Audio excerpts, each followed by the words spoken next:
भगवान उदारता पाई कृतज्ञ हो। संप्रति विद्यार्थी अर्जन करती विविध प्रकार विद्या विद्या सह तांको कामना गुड़िक हेउछि वृद्धि सदा। वचन रे वीर कार्य किंतु थीर सेमानंक अवस्था कि लाभ बुद्धि रे नकले अभ्यास काणीचाए हेले शिक्षा। विद्यार्थी विद्यार्थिनीगण आधुनिक शिक्षार लक्ष्य केवल लौकिक सुख और सुविधा जोगाण। समाज कल्याण अभिवृद्धि सदाचार प्रतिष्ठा और विश्व शांतिर विकास यार लक्ष्य नुहे। समाज कल्याणार्थी शिक्षार उपयोग कर। आज शिक्षित व्यक्ति माने उच्च वेतनर चाकरी पाइबा पई कठिन प्रयास करुछंती। चाकरी लाभ को सेमानंक जीवन लक्ष्य मन करी सेमानंकर शिक्षा को व्यक्तिगत लाभ निमंते उपयोग करुछंती। देशर प्रगति और कल्याण निमंते नुहे। सेमाने सेमानंकर कार्यालय बा महाविद्यालय को सकाळे जाउछंती और संध्यारे फेरुछंती। कार्यालय बा महाविद्यालय को प्रत्यावर्तन करिवा मात्रे सेमाने निजर पोशाक बदलाउछंती, क्लब को जाउछंती एवं सेठारे सुख और शांति पाइबा आशारे आमोद प्रमोद रे सेमानंक संध्या अतिबाहित करुछंती। क्लब रे शांति मिलिबो कि? क्लब विश्राम और आराम दे पारिबो कि? ना, आदौ नुहे। क्लब वस्तुत तथाकथित लोकमानंकर एक दुर्बलता। क्लब रे शांति और आराम पाई पारिबे बोली भावना रे सेमाने विभ्रांत हेउछंती। दिनकर कठिन परिश्रम पर सेमाने घरे बिछड़ा रे सोई पड़िले भी क्लब रे जहाँ मिलुची ताठारु अधिक विश्राम और आराम पाई पारिबे। शांति और आराम पाई सेमाने क्लब रे कौन करुछंती? सेमाने मद्यपान और द्रुत क्रीड़ा करुछंती। मद्यपान जोगु सेमाने निजर चिंता शक्ति हराई बसिबा बेले शांति और आराम पाइछंती बोली विभ्रांतिकर चिंता करुछंती। यह महत् ना हीन मार्ग? यह शिक्षित व्यक्ति मानकर उपयुक्त मार्ग कि? जो माने यार अनुसरण करुछंती सेमाने वस्तुतः शिक्षार संपूर्ण अभाव प्रदर्शन करुछंती। एही मद्यपान अभ्यास जे एथिरे निमज्जित अछि केवल सही व्यक्ति पाई क्षतिकारक नुहे, मात्र यह तार परिवार को भी ध्वंस करिथाए एवं संपूर्ण समाज पाई मध्य यह विपज्जनक। एतादृश दुरभ्यासर शिकार हेवा परिवर्ते मनुष्य तार शिक्षा को परिवार और समाजर कल्याण निमंते विनियोग करिवा उचित। मद्यपान केउ आड़कू घेनी जाए। प्रथमे मनीष मद पिए, तापरे मद को पिए एवं शेषरे मद मनुष्य को पिए। यही सत्य को हृदयंगम करने को असमर्थ होई तथाकथित शिक्षित लोक माने एतादृश कुमार्ग अवलंबन करुछंती एवं सेमाने महान बुद्धिजीवी बोली भाविबार भ्रम करुछंती। सेमाने भाबुछंती जे सेमाने मद्यपान और द्रुत क्रीड़ा रे जोग देवा द्वारा सेमानंकर बंधु मानंक प्रति अनुग्रह करुछंती। द्रुत क्रीड़ा रे सेमानंक सह जो माने जोग देउछंती सेमानंकु भी सेमाने धन्यवाद देउछंती। मद्यपान करिबा पूर्वरु सेमाने परस्पर गिलास को छुआई चियर्स बोली कहउछंती। एही गंधिया अभ्यास कौन? यह सेमानंकर शिक्षार अभाव को ही प्रदर्शित करुछि। यह शिक्षित व्यक्तिर संकेत नुहे। भगवानंकु कर दियो। तुमे जेतेबेले काहारी ठारू साहाय्य पाउछ बा केही जणे जेतेबेले तुमको हालो केमिति अछ बोली कही तुमर भलमंद विषय अनुसंधान करुछि सेतेबेले तुमे ताकू धन्यवाद देइथाओ। केही जणे तुमर रुमाल तळू उठाई देबा बेले भी तुमे ताकू धन्यवाद बोली कहिथाओ। तुमे नगरपालिका को जल कर दियो जहाँ तुम घर को पानी जोगाई थाए। विद्युत शक्ति जोगाण करुथुबा विद्युत विभाग को तुमे बिजुली देय देई थाओ। तुमे किणिथिबा खंडे जमीरे घरटिए तैयारी करिबा निमंती अनुमति पाई तुमे पौरपालिका को गृह निर्माण टिकस देई थाओ। किंतु भगवान तुमको जो सब उपहार प्रदान करिसेंती सेथिपाई तुमे तांको कौनसी प्रकार कर दियो कि किंबा अंततः तांको धन्यवाद दियो कि? तुमे पंखाटे व्यवहार करिबा बेले बिजुली देय देई थाओ किंतु तुमको पवन देउथुबा भगवान को तुमे की कर दियो? उज्ज्वल किरण प्रदान करुथुबा एवं समग्र विश्व को आलोक जगाउथुबा सूर्य को तुमे की टिकस दियो? सेहीपरि पृथ्वी रे सरोवर झरणा केनाल और नदी गुड़िक भरीदेवा प्रभृत वर्षा ଉଠାଉଥିବା ଭଗବାନଙ୍କୁ ତୁମେ କି କର ଦେଇଥାଅ? ଭଗବାନ ଯେତେ ପରିମାଣରେ ଜଳ ଦେଉଛନ୍ତି ତାହା ବହୁ ସଂଖ୍ୟକ ପମ୍ପସେଟ୍ ଯୋଗାଇ ପାରିବ କି? ତୁମେ ତୁମର ସାମାନ୍ୟ ଆବଶ୍ୟକତା ପାଇଁ ସରକାରଙ୍କୁ ଟିକସ ଦେଇଥାଅ, କିନ୍ତୁ ଭଗବାନ ତୁମକୁ ଯାହା କିଛି ଦେଇଛନ୍ତି ସେସବୁ ମାଗଣା। ପବନ ମାଗଣା, ଜଳ ମାଗଣା, ଆଲୋକ ମାଗଣା, ସେସବୁ କିଛି ମାଗଣାରେ ଯୋଗାଇଥାନ୍ତି। ସମଗ୍ର ପୃଥିବୀ ହେଉଛି ଭଗବାନଙ୍କ ଉପହାର। ଏପରିକି 30x40 ବର୍ଗ ମିଟର ଛୋଟିଆ ଜମି ପାଇଁ ମଧ୍ୟ ତୁମକୁ କିଛି ମାତ୍ରାରେ ସମ୍ପତ୍ତି କର ଦେବାକୁ ପଡ଼ିଥାଏ। ତୁମେ ଭଗବାନଙ୍କର ସବୁ ଉପହାର ଉପଭୋଗ କରିଥାଅ, କିନ୍ତୁ ତୁମେ ତାଙ୍କୁ କି କର ଦିଅ? ଏପରି କିଏ ଅଛି କି? ଏପରିକି କୌଣସି ଉଚ୍ଚ ଶିକ୍ଷିତ ବ୍ୟକ୍ତି ଅଛି କି ଯେ କେବେ ଏ ବିଷୟରେ ଚିନ୍ତା କରୁଛି? ତୁଚ୍ଛ ଅଳିକ ଓ ପାର୍ଥିବ ବସ୍ତୁଗୁଡ଼ିକ ପାଇଁ ତୁମେ ଅନେକ ପ୍ରକାର କର ଦେଉଛ ଓ କୃତଜ୍ଞତା ଜ୍ଞାପନ କରୁଛ, କିନ୍ତୁ ତୁମକୁ ପଞ୍ଚମହାଭୂତ ପ୍ରଦାନ କରିଥିବା ଭଗବାନଙ୍କୁ ତୁମେ ତୁମର କୃତଜ୍ଞତା ଜ୍ଞାପନ କରୁଛ କି? ଯାହା ଭଗବାନଙ୍କର ରୂପ ଓ ଜୀବନ ପାଇଁ ଅତ୍ୟାବଶ୍ୟକ। ସେ ଯାହା ଦେଇସାରିଛନ୍ତି ସେଥିପାଇଁ ତୁମେ କୌଣସି କର ଦେଉନାହଁ। ଅପରପକ୍ଷରେ ତୁମେ ଏଇଟା ବା ସେଇଟା ତୁମକୁ ଦେଲେ ନାହିଁ ବୋଲି ଭଗବାନଙ୍କ ସମାଲୋଚନା କରୁଛ। ତାଙ୍କଠାରୁ ଅଧିକ ଆଶା କରିବା ତୁମ ପକ୍ଷରେ କେବଳ ଲୋଭ ନୁହେଁ କି? ଲୋଭ ଅନେକ ଗୁଡ଼ିଏ ଦୁର୍ଗୁଣ ସୃଷ୍ଟି କରେ। ଲୋଭ, ଅହଙ୍କାର, ଦୁରାଚାର ମନୁଷ୍ୟର ସ୍ୱାଭାବିକ ଗୁଣ ନୁହେଁ। ମନୁଷ୍ୟର ପ୍ରଧାନ ଗୁଣଗୁଡ଼ିକ ହେଲା ଶାନ୍ତି, ସହିଷ୍ଣୁତା, ସହାନୁଭୂତି ଓ ସନ୍ତୋଷ। ସତ କହିଲେ ମନୁଷ୍ୟ ସନ୍ତୃପ୍ତ ଜୀବନଯାପନ କରିବା ଉଚିତ। ସେ ସର୍ବଦା ଭଗବାନଙ୍କ ପ୍ରତି କୃତଜ୍ଞ ହେବା ଉଚିତ। ଥରେ ଜଣେ ଭକ୍ତ ଭଗବାନ ନାରାୟଣଙ୍କ ପାଖକୁ ଗଲା ଏବଂ ତାଙ୍କ ପ୍ରତି କୃତଜ୍ଞତା ଜ୍ଞାପନ କରି କହିଲା, ହେ ପ୍ରଭୁ, ତୁମେ ମନୁଷ୍ୟକୁ ଧନୀ କରିବା ପାଇଁ ମେରୁ ପର୍ବତ, ସ୍ୱର୍ଣ୍ଣ ପର୍ବତ ସୃଷ୍ଟି କରିଛ। ଖାଲି ସେତିକି ନୁହେଁ, ତୁମେ ବିଶାଳ ଅରଣ୍ୟ ସୃଷ୍ଟି କରିଛ ଯାହା ଅଙ୍ଗାରକାମ୍ଳ ଗ୍ରହଣ କରିନିଏ ଏବଂ ମନୁଷ୍ୟକୁ ଜୀବନଦାୟୀ ଅମ୍ଳଜାନ ପ୍ରଦାନ କରେ। ତୁମେ ପର୍ବତମାନ ସୃଷ୍ଟି କରିଛ ଯାହା ଜଳଧାରୀ ମେଘମାନଙ୍କୁ ଅଟକାଇଥାନ୍ତି ଏବଂ ବର୍ଷାପାତର କାରଣ ହୋଇଥାନ୍ତି। ବାଳଚନ୍ଦ୍ର ଶ୍ରୀ ନୃତ୍ୟରତ, ଜଟାଜୁଟ ମସ୍ତକେ ମଣ୍ଡିତ, ମଧ୍ୟେ ଶୀତଳ ତରଙ୍ଗାୟିତ, ସ୍ରୋତସ୍ୱିନୀ ଗଙ୍ଗା ପ୍ରବାହିତ,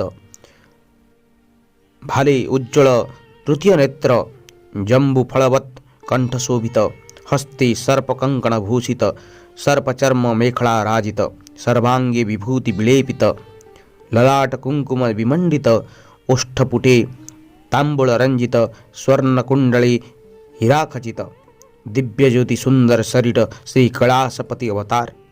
ଭଗବାନଙ୍କର ଜ୍ୟୋତିର୍ମୟ ରୂପ ସମଗ୍ର ବିଶ୍ୱକୁ ସୌନ୍ଦର୍ଯ୍ୟ ପ୍ରଦାନ କରେ। ଭଗବାନ ଶିବ କାଳଚକ୍ରକୁ କେଉଁଠାରେ ରଖିଛନ୍ତି?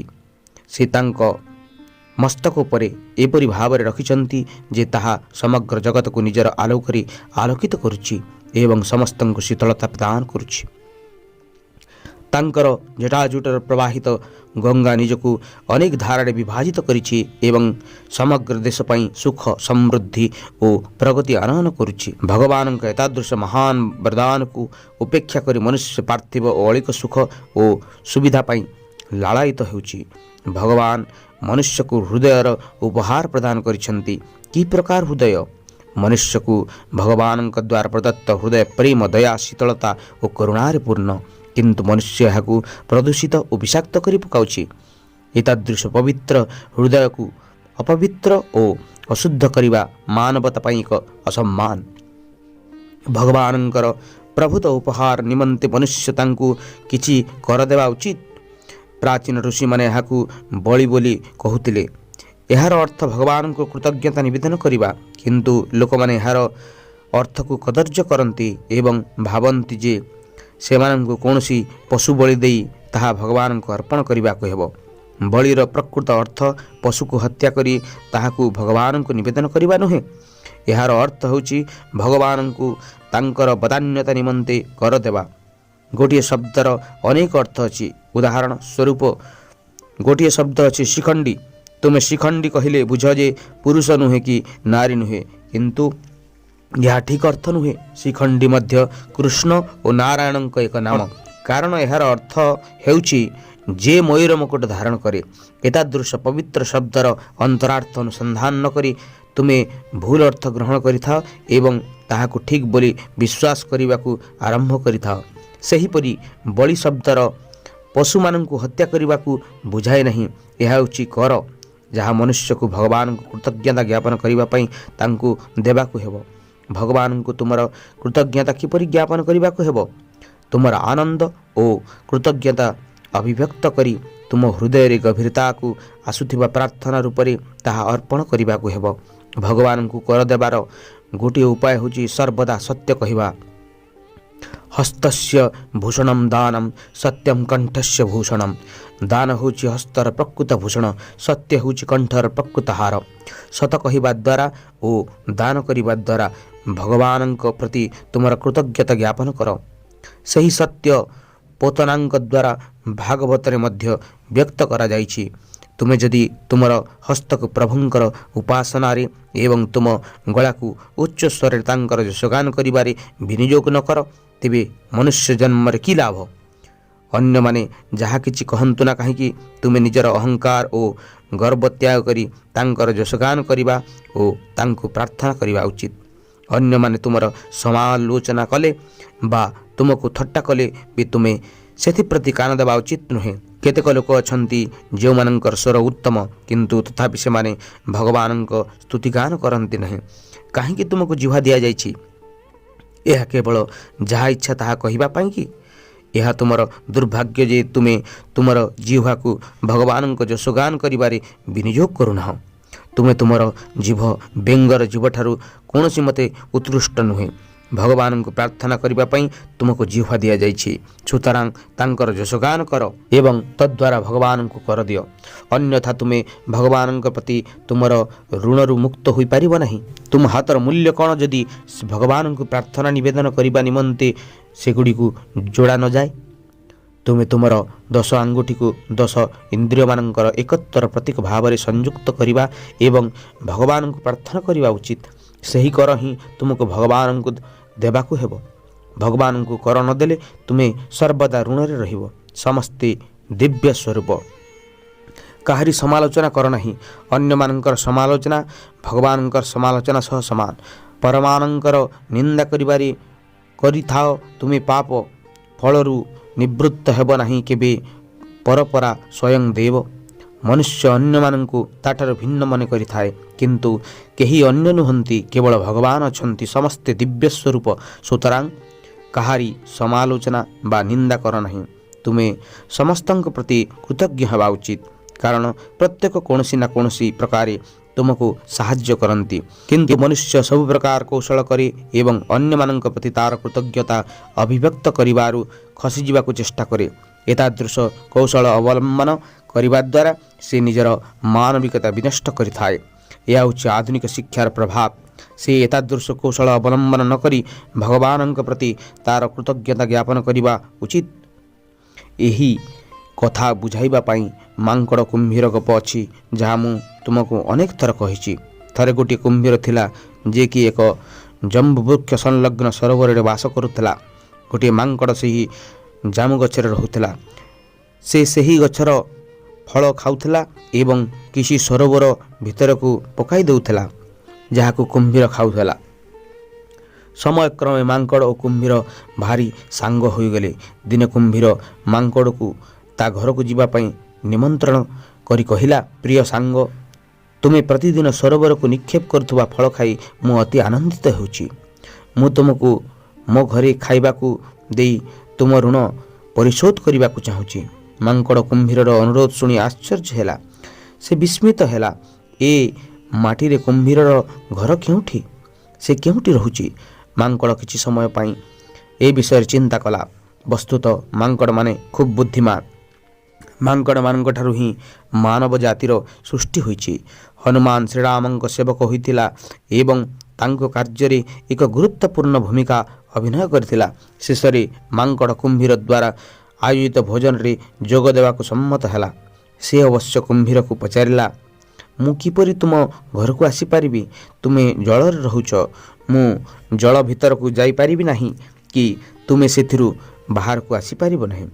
ତେବେ ମୁଁ କିପରି ତୁମର ବାସସ୍ଥାନକୁ ଯାଇପାରିବି? ତାପରେ କୁମ୍ଭୀର ପ୍ରସ୍ତାବ ଦେଲା, ହେ ବନ୍ଧୁ, ମୋର ବପୁ ବିଶାଳ, ତୁମେ ମୋ ପିଠିରେ ବସ ଓ ମୁଁ ନୌକା ପରି ତୁମକୁ ବହନ କରି ବାସଗୃହକୁ ନେଇଯିବି।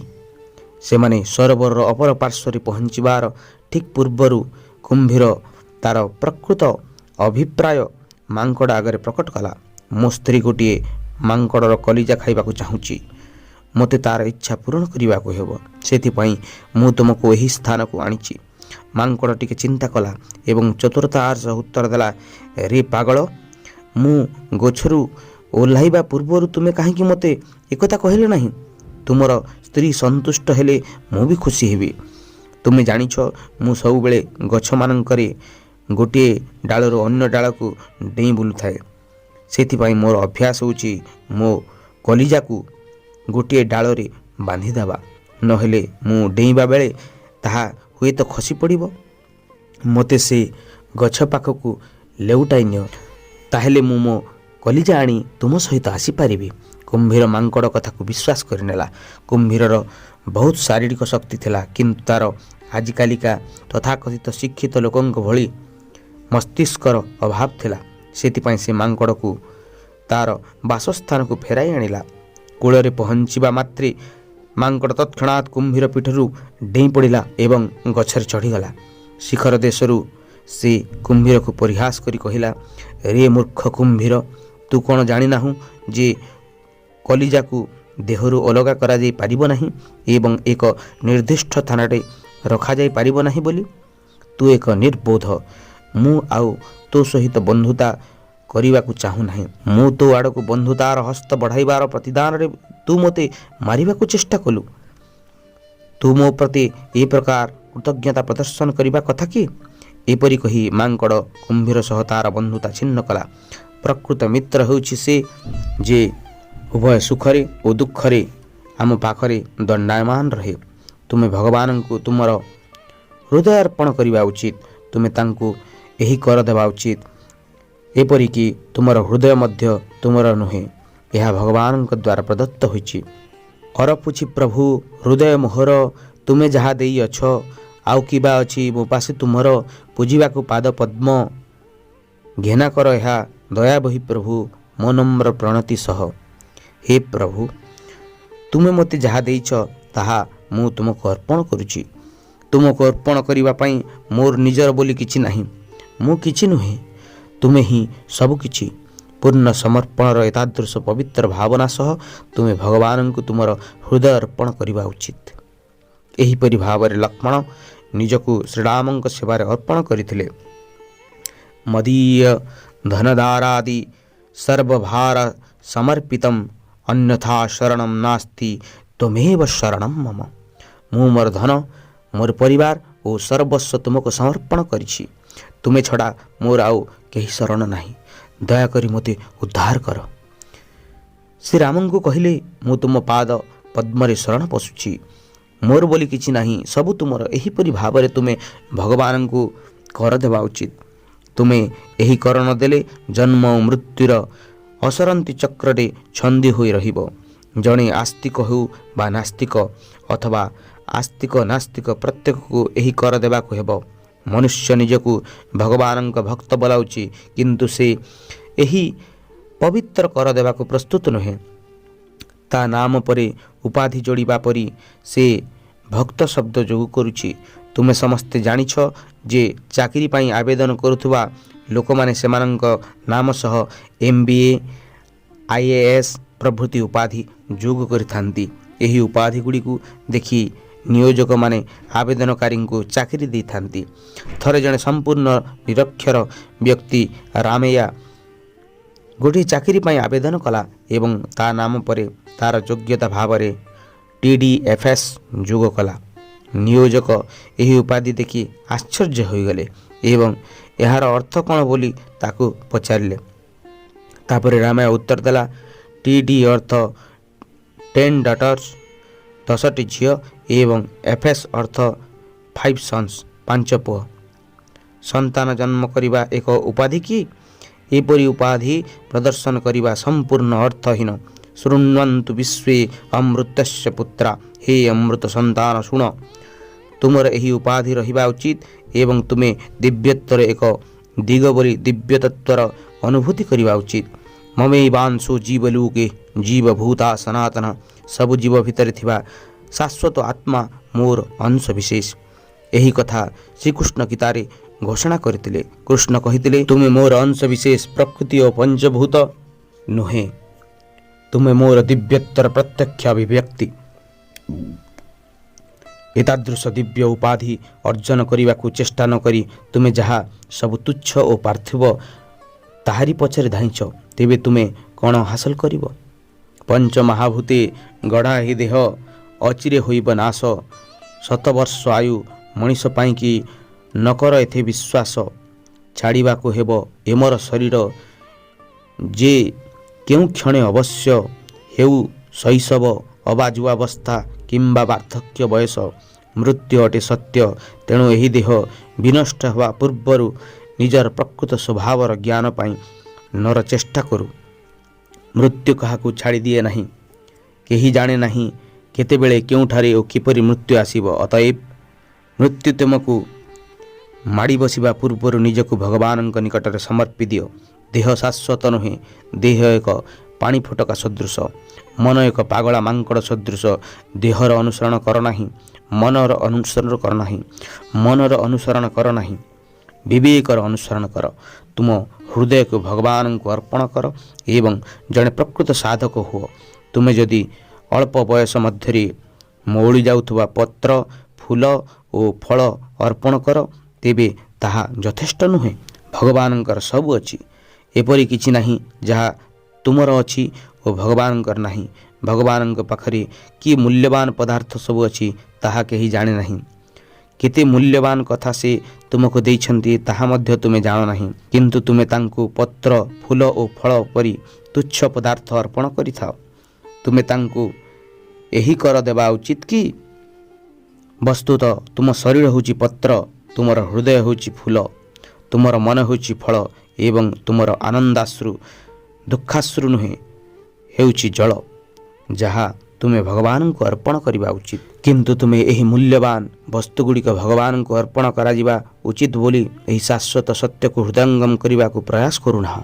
ତୁମେ ପାର୍ଥିବ ବସ୍ତୁଗୁଡ଼ିକ ଭଗବାନଙ୍କୁ ଅର୍ପଣ କରୁଛ, ଯାହା ତୁମେ ତୁମ ଆଖିରେ ଦେଖିପାରିବ ଓ ତୁମ ଇନ୍ଦ୍ରିୟମାନଙ୍କ ଦ୍ୱାରା ଅନୁଭୂତି କରିପାରିବ। ଏହି ବସ୍ତୁଗୁଡ଼ିକ ଦିନେ ନା ଦିନେ ନଷ୍ଟ ହୋଇଯିବାକୁ ବାଧ୍ୟ। ଏ ପୃଥିବୀରେ ସବୁକିଛି ମୂଲ୍ୟହୀନ, କାରଣ ଏସବୁ ଅସ୍ଥାୟୀ ଓ ଅଳିକ। କେବଳ ଗୋଟିଏ କଥା ଚିରସ୍ଥାୟୀ, ତାହା ହେଉଛି ଆତ୍ମତତ୍ତ୍ୱ। କେବଳ ଭଗବାନ ଅଛନ୍ତି। ଶାନ୍ତି ଭୋଜନ, ମଦ୍ୟପାନ ଓ ଦ୍ୱୈତକ୍ରୀଡ଼ାରେ ନିହିତ ନୁହେଁ। ଏହି ଦୁର୍ଗୁଣ ଗୁଡ଼ିକ ମନୁଷ୍ୟକୁ ଆସୁରିକ ମାର୍ଗକୁ ଘେନିଯାଏ। ଶାନ୍ତି ଯଦି ଭୋଜନରେ ମିଳନ୍ତା, ତାହେଲେ ଜଣେ ବସି ରହି ଦିନରେ 24 ଘଣ୍ଟା ଖାଲି ଖାଉଥାନ୍ତା। ମନୁଷ୍ୟ କେବଳ ଖାଇବା ଓ ପିଇବା ପାଇଁ ଜନ୍ମ ହୋଇନାହିଁ।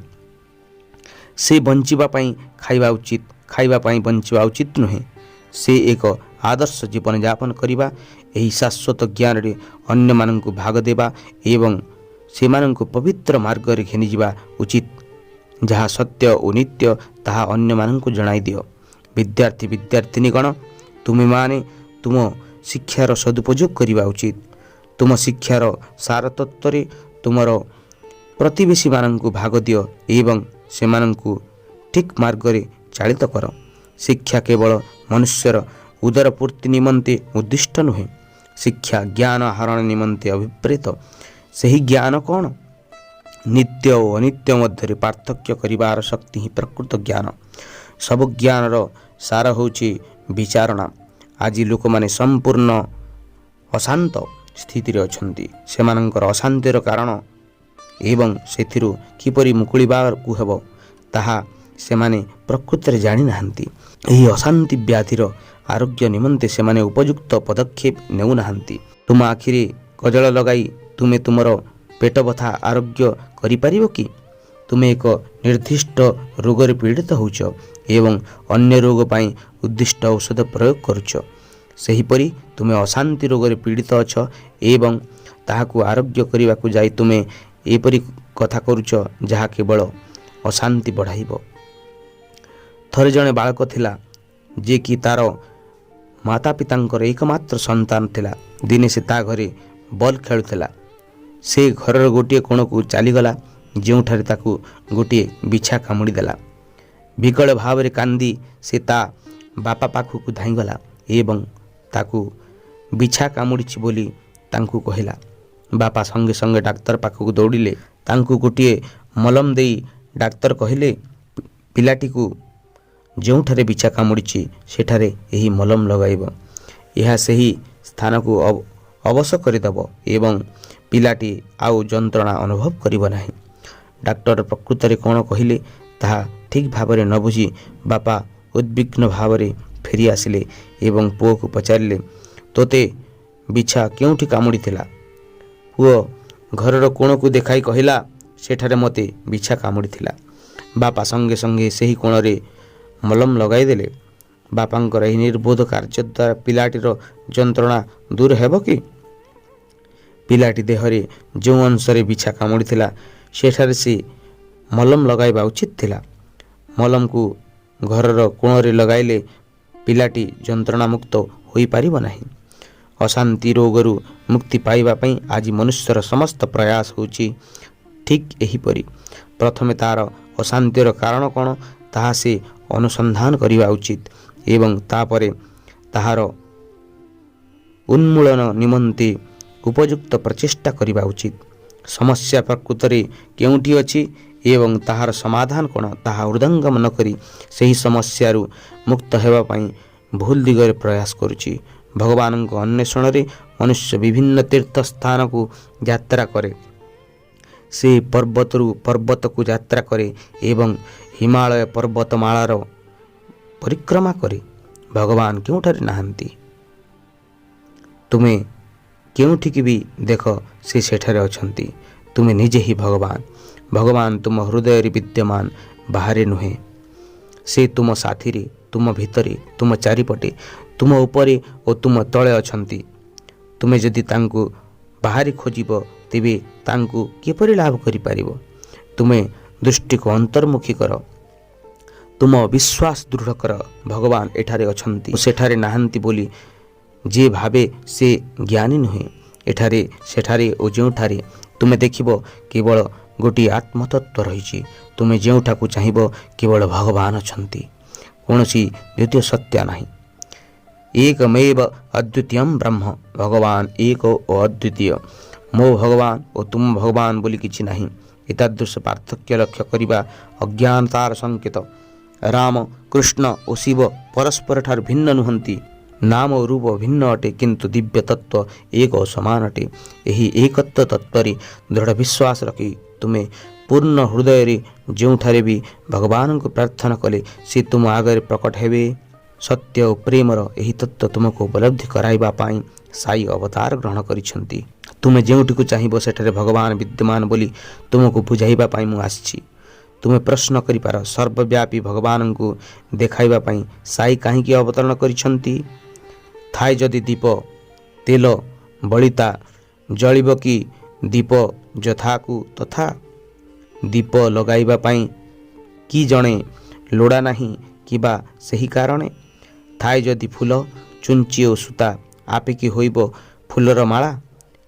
ଫୁଲମାଳଟିକୁ ଗୁନ୍ଥିବା ପାଇଁ କେହି ଜଣେ ଲୋଡ଼ା ନାହିଁ କି ତହିଁ? ହୀରା ଅଛି ସୁନା ବହୁତ, ଅଳଙ୍କାର ଆପେ ହୋଇଯିବ ତ? ଗଢ଼ିବା ପାଇଁ କି ସ୍ୱର୍ଣ୍ଣାଳଙ୍କାର ଲୋଡ଼ା ନାହିଁ କି ଏକ ସ୍ୱର୍ଣ୍ଣାକାର?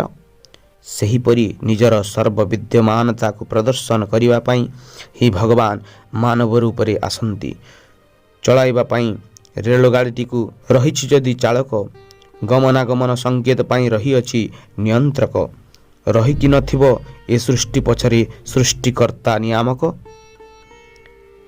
ରେଳଗାଡ଼ି ଚଲାଇବା ପାଇଁ ଜଣେ ଚାଲକ ରହିବା ଉଚିତ। ସ୍ୱୟଂକ୍ରିୟ ଯାତାୟାତ ସଂକେତ ଗୁଡ଼ିକୁ ନିୟନ୍ତ୍ରଣ କରିବା ପାଇଁ କେହି ଜଣେ ରହିବା ଉଚିତ। ସେହିପରି ଏହି ସଂସାର ସୃଷ୍ଟି କରିବା ପାଇଁ ଜଣେ ରହିବା ଉଚିତ। ଭଗବାନ ପ୍ରତ୍ୟେକ ସ୍ଥାନରେ ଅଛନ୍ତି ବୋଲି ତୁମକୁ ଦେଖାଇ ଦେବା ପାଇଁ କେହି ଜଣେ ରହିବା ଆବଶ୍ୟକ। ଏହି ଅଭିପ୍ରାୟରେ ହିଁ ଭଗବାନ ଅବତରଣ କରନ୍ତି। କେବଳ ଏହି ସତ୍ୟ ତୁମକୁ ରହିବା ପାଇଁ ନୁହେଁ ମାତ୍ର ମନୁଷ୍ୟ ଉପରେ ତାଙ୍କର ପ୍ରେମ ବର୍ଷା କରିବାକୁ ଭଗବାନ ଅବତରଣ କରନ୍ତି। ଅବଶ୍ୟ ତୁମେ ଯେତେ ପରିମାଣରେ ପ୍ରେମ ଲାଭ କର ତାହା ତୁମର ପାତ୍ର ଅର୍ଥାତ୍ ହୃଦୟର ଆକାର ଉପରେ ନିର୍ଭର କରେ। ଅତଏବ ଦିବ୍ୟତ୍ୱର ଦର୍ଶନ, ସ୍ପର୍ଶନ ଓ ସମ୍ଭାଷଣ ଦ୍ୱାରା ତୁମ पात्र को बड़ कर। तुमे तुम पात्रर आकार जेते बढ़ाइब सेते परिमाण रे अमृत तुमे संग्रह करि परिब। भगवान भव भय हरण भजन गाई तांको संभाषण शेष करथिले। साइकुल बंद भवन प्रशांति निलयम 1 जुलाई 1996। भगवान श्री सत्य साई बाबा दिव्य संभाषण। धन्यवाद। जय साई राम।